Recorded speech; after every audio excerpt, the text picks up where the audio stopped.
Je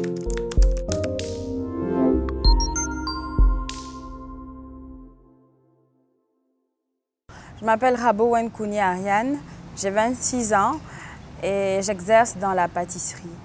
Mais comme parcours scolaire, j'ai une licence en marketing et gestion commerciale et un master en gestion de projet.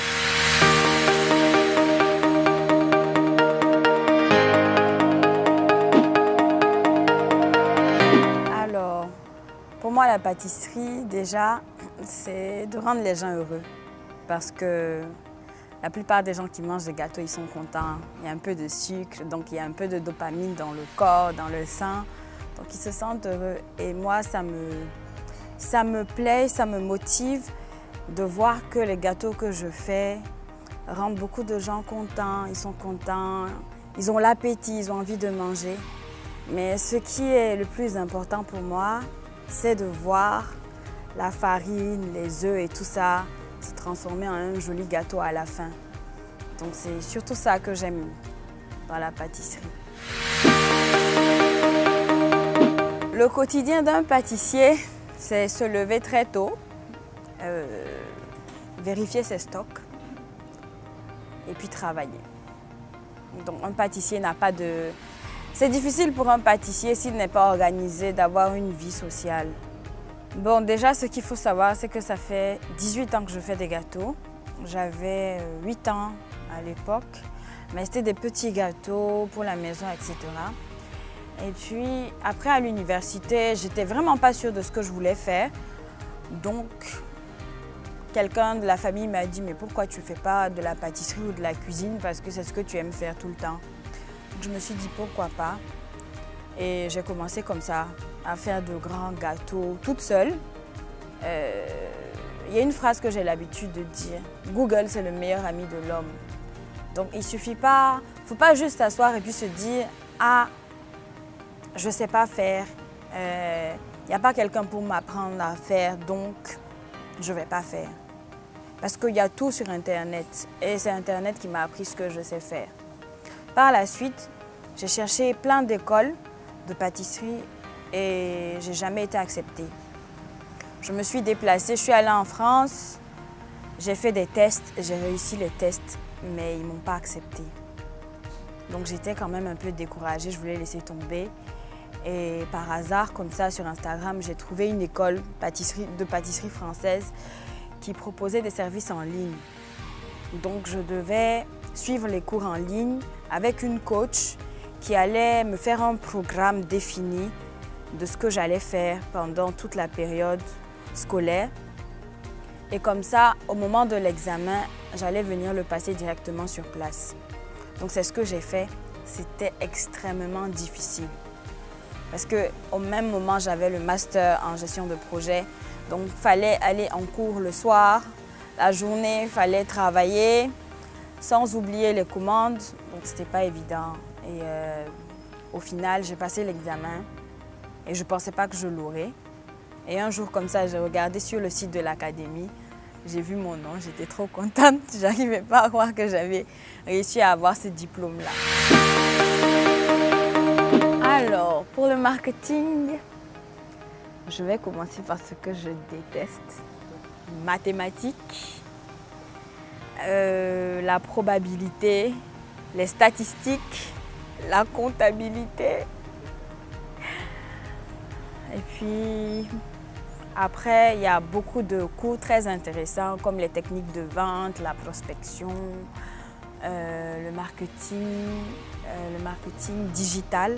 Ça, moi, j'avais beaucoup aimé comme cours, je me souviens. Et même, on fait un peu de logistique dans le marketing.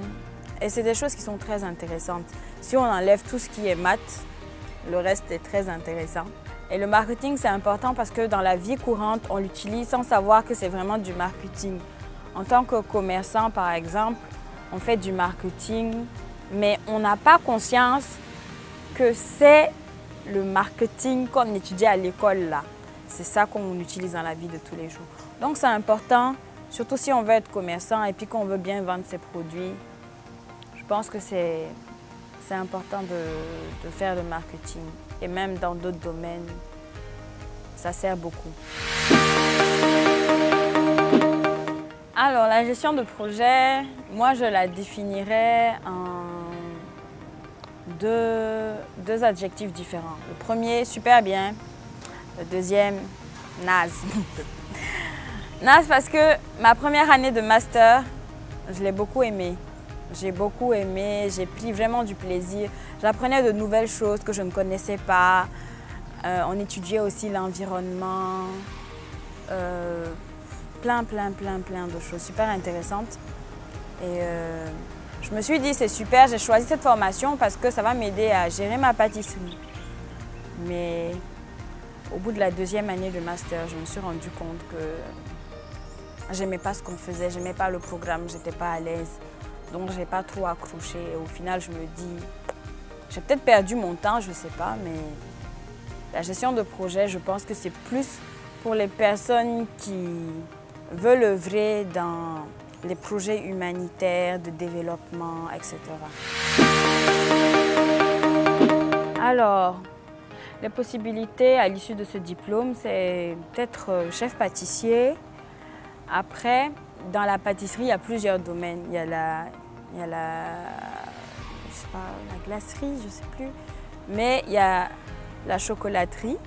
Et puis, il y a le domaine dans lequel on travaille la glace. Et aussi, il y a la boulangerie. Mais la boulangerie, je pense que c'est un dérivé.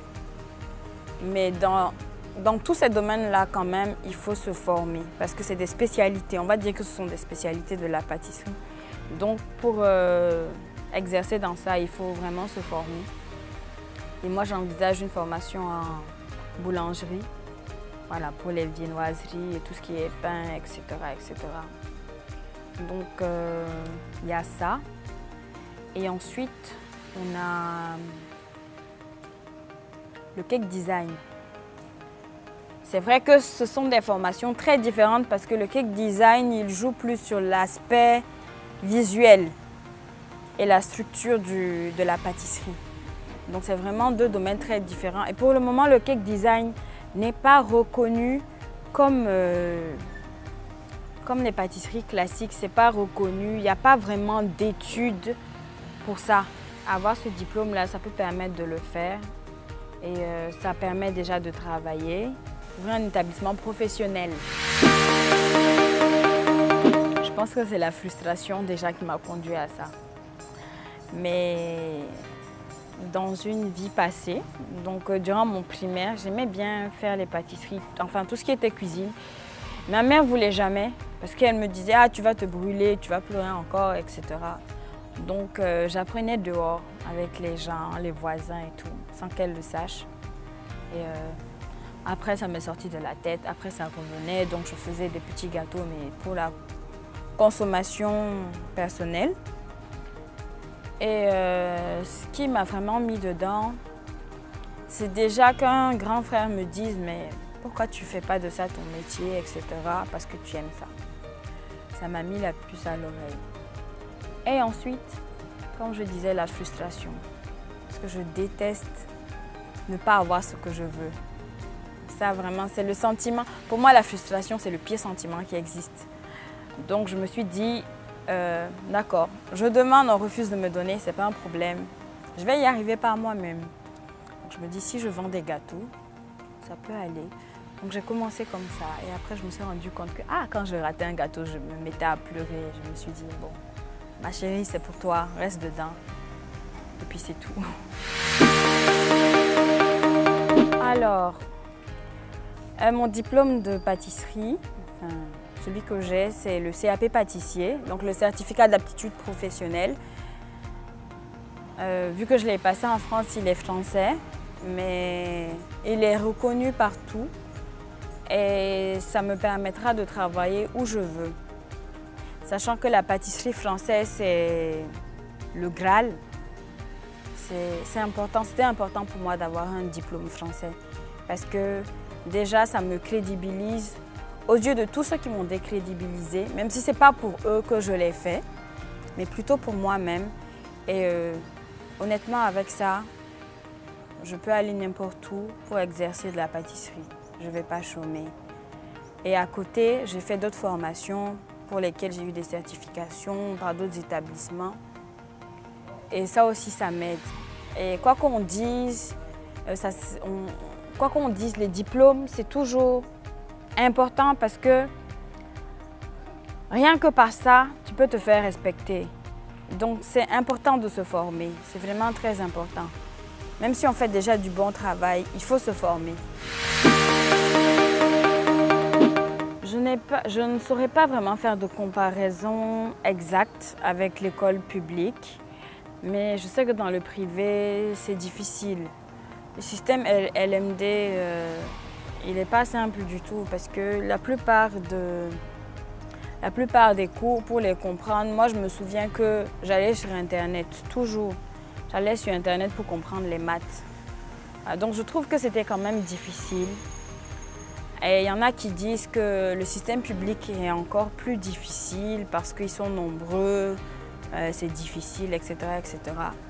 Donc je me dis quand même dans le privé, on doit avoir de l'avantage parce qu'on n'est pas très nombreux et au moins on est mieux suivi. Le conseil que j'ai à vous donner pour choisir le métier, c'est vraiment de vous écouter vous-même, de voir ce que vous voulez faire, de vraiment puiser au fond de vous ce que vous voulez faire, ce qui vous donne envie, ce qui vous plaît réellement. Parce que ça ne sert à rien de faire par exemple médecine parce que mon père veut que je fasse médecine. Au bout d'un moment, vous allez péter les plombs et puis vous allez vous dire mais je n'aime pas ça, pourquoi je suis là? Et je vous assure que quand on n'aime pas quelque chose, on ne peut pas bien faire.